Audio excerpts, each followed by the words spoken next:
જય ગુરુદેવ ભગવાન. આપણા સદગુરુ પરમાત્માની શિક્ષાપત્રીનો 58મો અધ્યાય આ મુજબ છે. લાલચે પ્રીત ન કરવી ભાઈ, માતા કહી જાણો મોટી ભોજાઈ.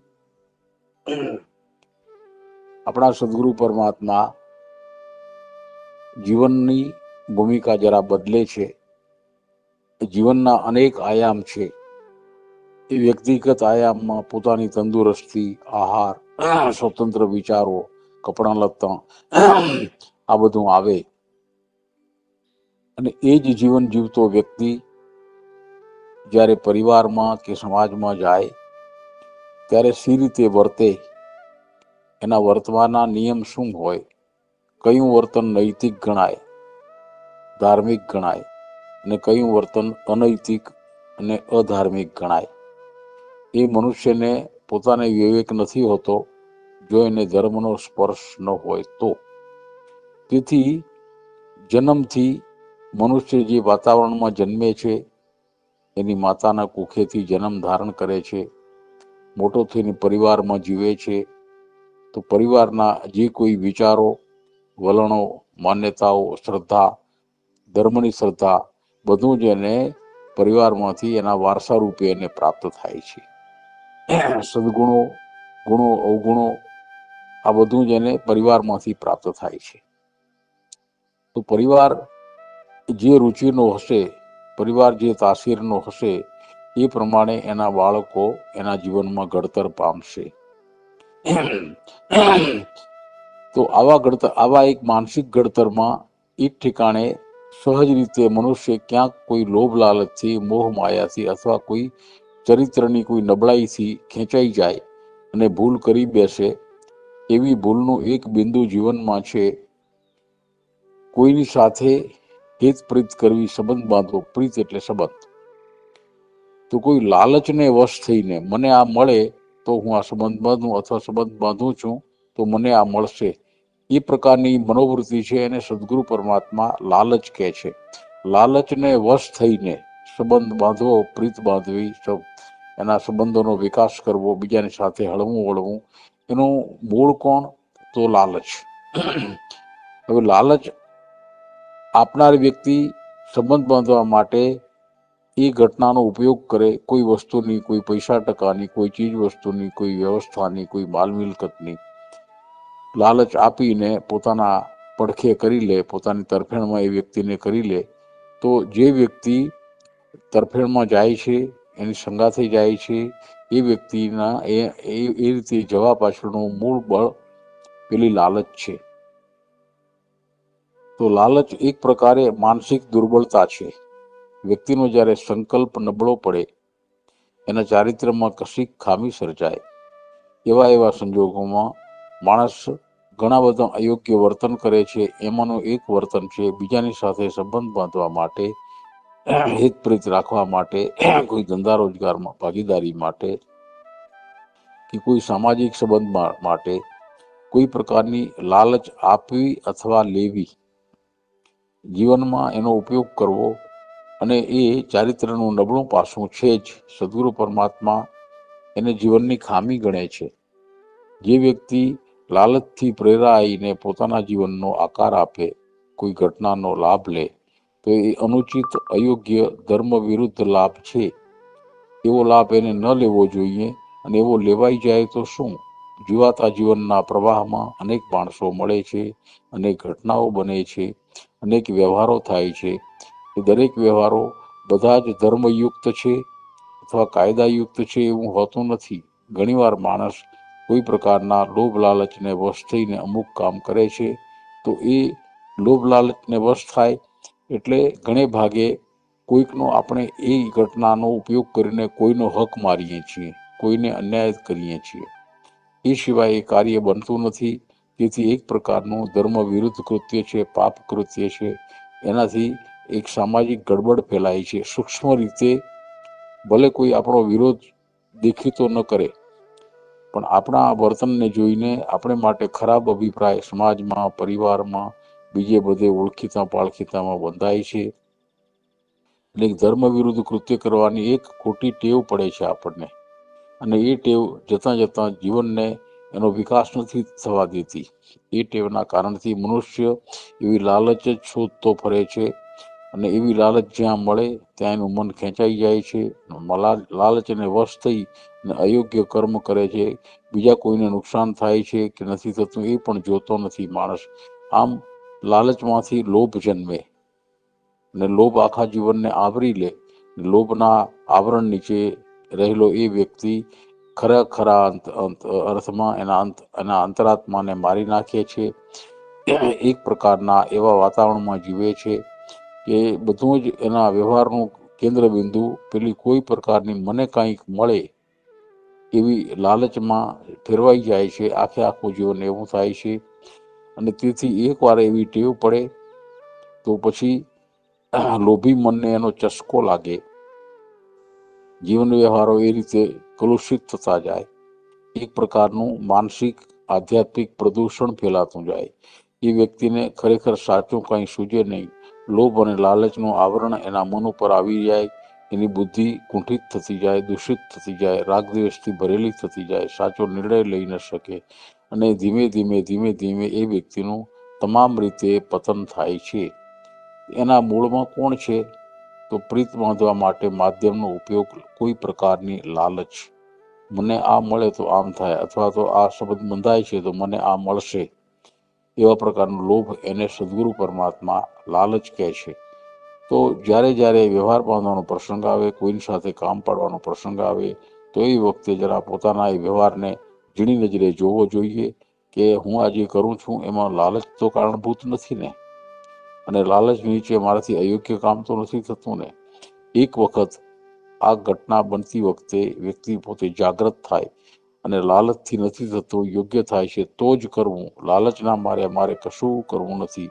એકવાર માણસ આવું વર્તન કરતા રોકાઈ જાય તો ત્યાર પછી એને જીવનની એ અશુદ્ધિ ફરીથી નડતી નથી, કારણ કે જાગરણ એ જ મોટો ચોકીદાર છે.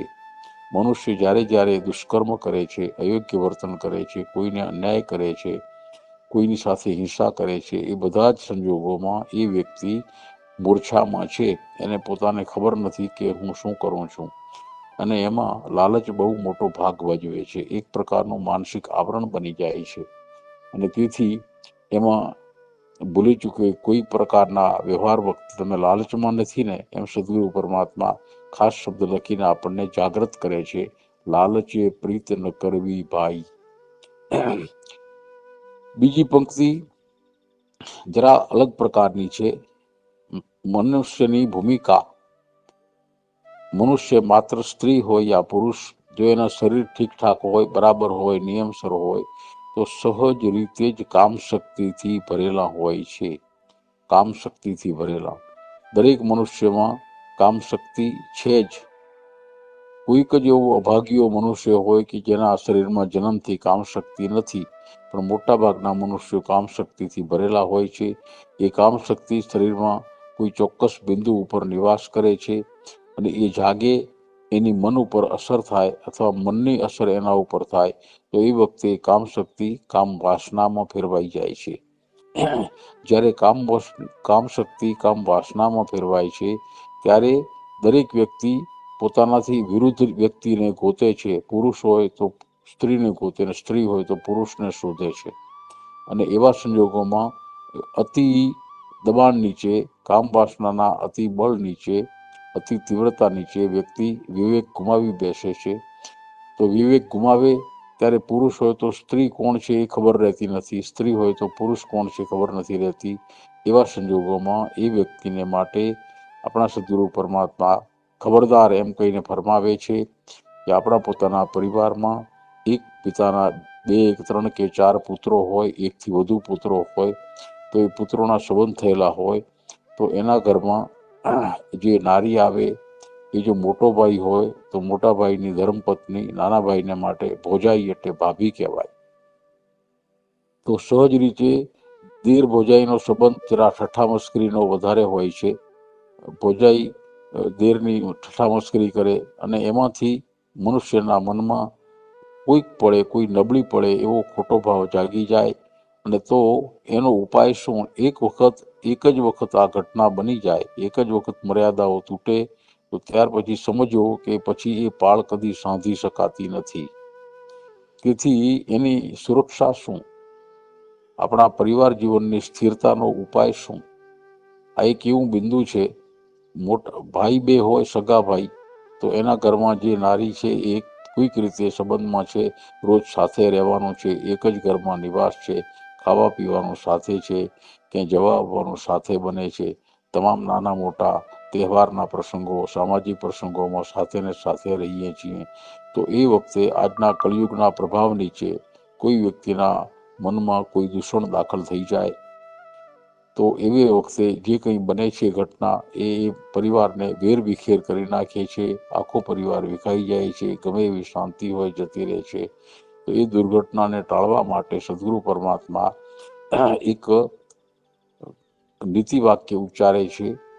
ઘણા બધા નીતિ વાક્યોના આધારે આપણે આપણા વ્યવહારને ગોઠવીએ છીએ.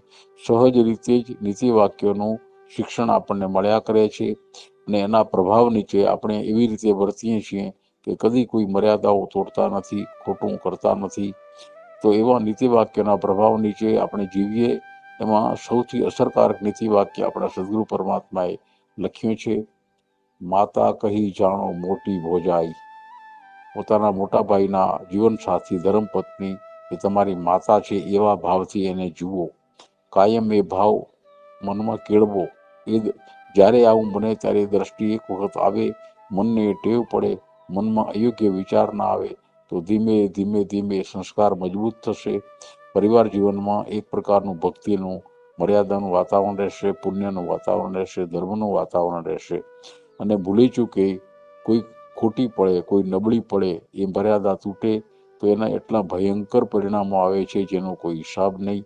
આખો પરિવાર તૂટી પડે છે, વેર વિખેર થઈ જાય છે અને વેરઝેર એમાં દાખલ થઈ જાય છે, કોઈ જીવી શકતું નથી અને કદાચ કોઈ નબળી પડે હિંસા પણ થઈ જાય છે. એ બધાથી બચવા માટે વ્યક્તિની પોતાની, એના ધર્મની, એની નીતિની સુરક્ષાને માટે આપણા સદગુરુ પરમાત્મા કહે છે કે બેટા, તમે જીવનમાં પોતાના પરિવારમાં જે સ્થાને હો એ સ્થાને તમે નાના ભાઈ હો તો તમારા મોટા ભાઈના જીવનસાથીને માતા તરીકે કાયમ જોવાની ટેવ રાખશો તો એક દિવસ મનમાં પવિત્રતા રહેશે, જીવનમાં બળ આવશે ને અયોગ્ય કાર્ય કોઈ પણ તમે નહીં કરો. ધર્મનું વાતાવરણ રહેશે, વિશ્વાસનું અને શ્રદ્ધાનું વાતાવરણ રહેશે, પરિવારની સુરક્ષા રહેશે. આ એક જ વાત ઉપર આપણા મનને રાખવાનું છે. આપણા સદગુરુ પરમાત્મા આ પ્રમાણે એક સામાજિક સ્થિરતા માટે એક મંત્ર આપે છે. આને ખરા અર્થમાં મંત્ર કહી શકાય. ખરા અર્થમાં મંત્ર.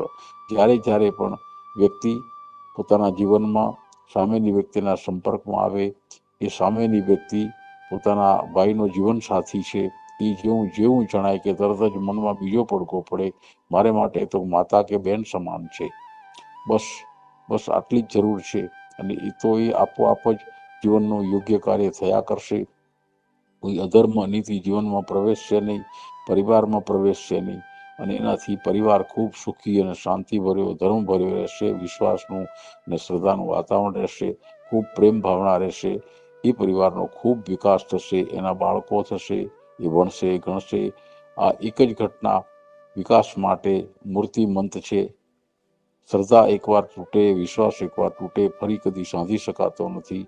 સદગુરુ પરમાત્મા આપણા મનુષ્યના પરિવાર જીવનના જે નબળા બિંદુઓ છે એના તરફ આપણને સચેત સાવધાન કરે છે. પહેલું બિંદુ છે લાલચે પ્રીત ન કરવી ભાઈ, અને બીજું બિંદુ છે માતા કહી જાણો મોટી ભોજાઈ.